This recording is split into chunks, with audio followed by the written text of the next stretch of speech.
la mañana, en sintonía con los nuevos tiempos, presenta Perspectiva Económica con Magín Díaz, un profesional de la economía con amplia experiencia, economista especializado en finanzas públicas y macroeconomía, egresado de la Universidad de Chicago y exdirector de la Dirección General de Impuestos Internos. Perspectiva Económica, una mirada objetiva y profesional de todo lo que acontece en la economía dominicana y mundial por el Sol de la Mañana. Bien, señores, estamos ya en Perspectiva Económica con Magín Díaz, como ocurre cada 15 días los miércoles. Y entonces vamos a conversar con él de inmediato. Buenos días, Magín, y con los buenos días, la siguiente pregunta. ¿El Fondo Monetario Internacional ha revisado las proyecciones o su evaluación del desempeño de la economía para el 2020 y las perspectivas para el 2021? Quisiera que empecemos por ahí, a ver con esta revisión cuáles son los cambios y las perspectivas para el 2021, tanto nuestra como de la región, si es posible. Bueno, buenos días, Julio. Efectivamente, en estos días el Fondo Monetario actualizó su informe de estimaciones económicas, que yo diría que en términos de revisión de los indicadores de crecimiento económico es el más importante de todos los organismos internacionales. Entonces, yo creo que hay datos muy interesantes que es bueno meternos en el detalle del crecimiento económico. Primero, ¿qué dice el FMI? Que el mundo decreció 3.5% el año pasado, menos 3.5% fue el crecimiento mundial.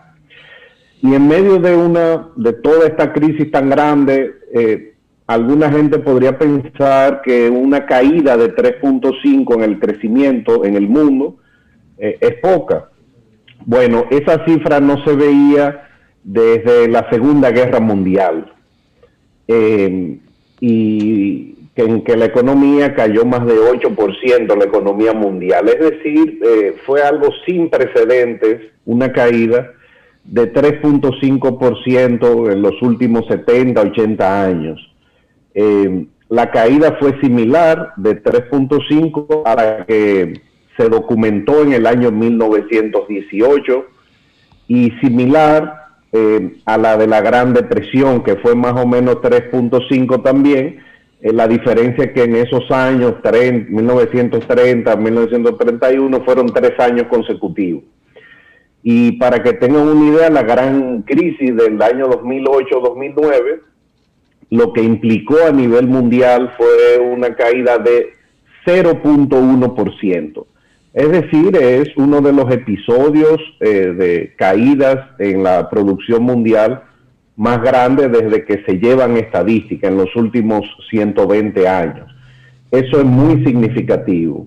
Ahora, en el lado positivo, pues el FMI esperaba una caída mayor de entre 4,5% y 5% para la economía mundial.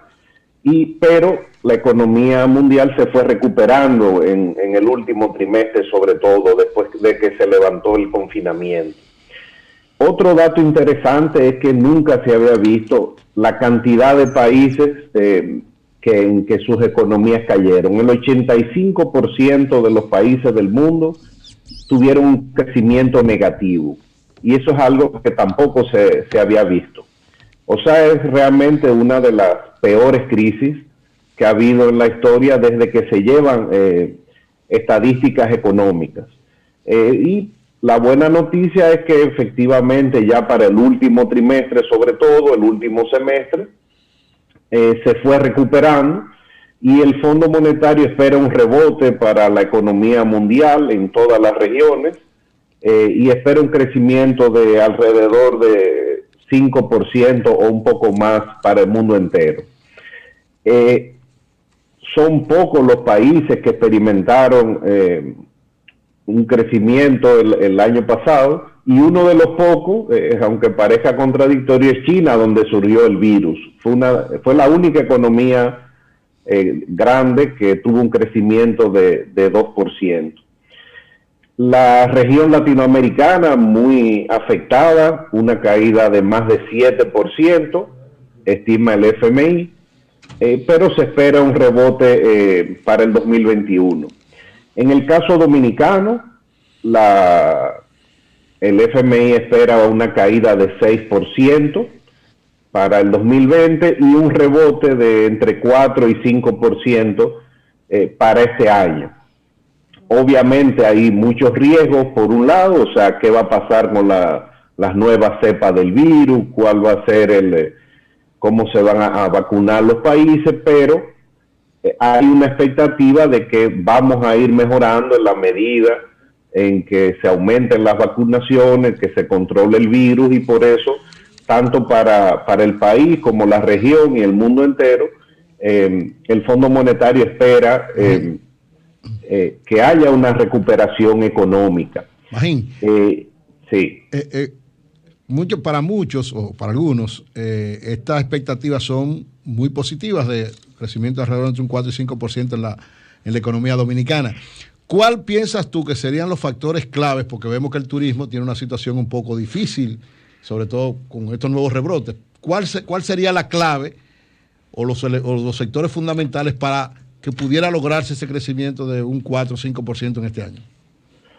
Mira, va a haber un efecto que se llama rebote, que va a venir casi por inercia, sobre todo en el segundo trimestre, porque la comparación es muy bajita. Recuérdate que la economía prácticamente estuvo cerrada desde el 18 de marzo, el mes de abril, el mes de mayo. La caída en esos meses de la actividad económica en el 2020 fue brutal. Evidentemente el turismo va a ser más lento a recuperarse, pero las actividades industriales, las zonas francas, por ejemplo, han tenido que aprender a convivir con el virus. Por eso es que tú ves que el índice de actividad económica que publica mensual el Banco Central, cada mes ha ido mejorando un poco. Cayó 30% en el mes de abril del 2020, después fue cayendo 15%, fue cayendo 10%, es decir, hubo recuperación y ya se publicó el dato para diciembre, y la caída del mes de diciembre fue de solo 2%. Es decir, hemos todos que tenido o estamos aprendiendo a convivir con la pandemia.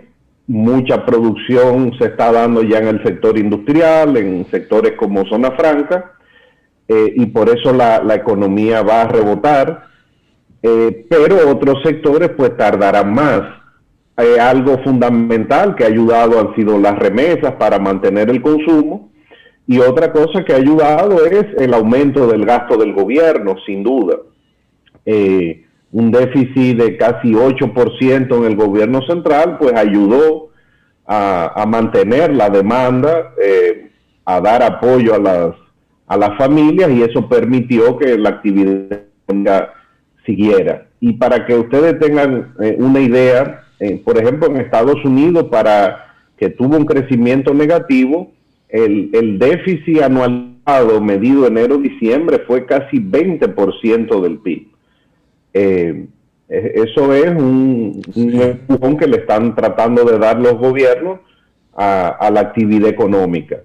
Yo creo que nunca hay que subestimar la importancia del crecimiento económico. Muchos o algunos economistas en los últimos años siempre decían que no era tan importante, que el crecimiento era malo. Yo creo que puede haber problemas de medición, podemos hacer crítica, pero sin crecimiento económico no hay reducción de pobreza, no va a haber reducción de desigualdad. Y esta es una economía que ha tenido pocas crisis en temas de crecimiento económico. Una caída como la que vamos a experimentar cuando veamos los datos en el 2020, solo la hemos visto en el año 1990, que cayó la economía 5.5%, y cuando la guerra de 1965, que ahí cayó creo que 6.5%. Luego de eso, por ejemplo, en la gran crisis macroeconómica y bancaria del 2003, la economía apenas cayó casi un 2%. Es decir, es una crisis grande, sí. Pero hay que resaltar la importancia de retomar el crecimiento económico. Magín, en el día de hoy, la Dirección de Crédito Público aparece una información donde explica que los compromisos por los pagos de la deuda crecieron 23.8 en el 2020 comparado con el año 2019. Dice que se pagaron en el 2020 $7.350 millones como compromiso de la deuda. Esta situación comparada con lo que pudiera ocurrir en el 2021. Mira, en el año pasado hubo uno de los aumentos de deuda más grandes que ha habido de un año a otro. Probablemente el más grande desde la crisis del año 2003.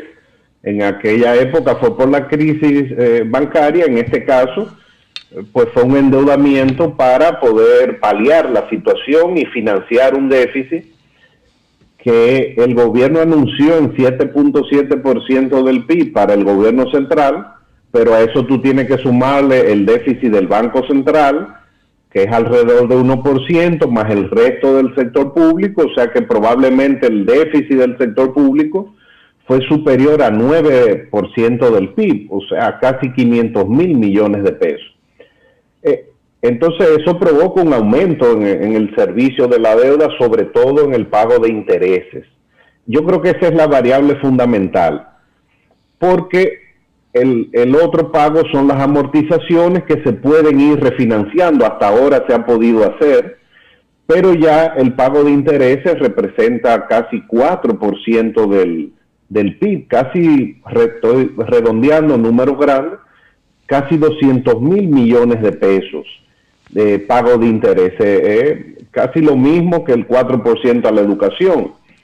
Entonces, esa es una variable preocupante, sobre todo en una economía que relativamente recauda poco como porcentaje del PIB. Entonces, yo creo que esa es una variable que hay que mirar, hay que darle seguimiento. No había mucha opción, sino aumentar la deuda.